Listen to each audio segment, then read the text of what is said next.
కాలాలు మారే కానీ నీ పేరు చెరగని శిలా శాసనమై నిలిచే వీరుల రక్తం నేలపై పడగా విజయాల పుష్పం రాజ్యంలో పూసే శంఖం మోగే రణభేరి లేచే నీ అడుగులతో భూమి కంపించే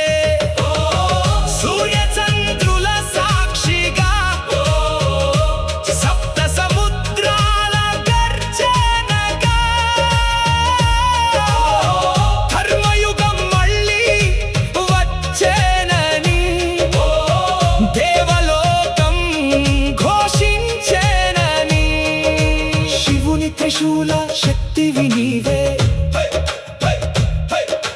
విష్ణువు సుదర్శన చైతన్యమే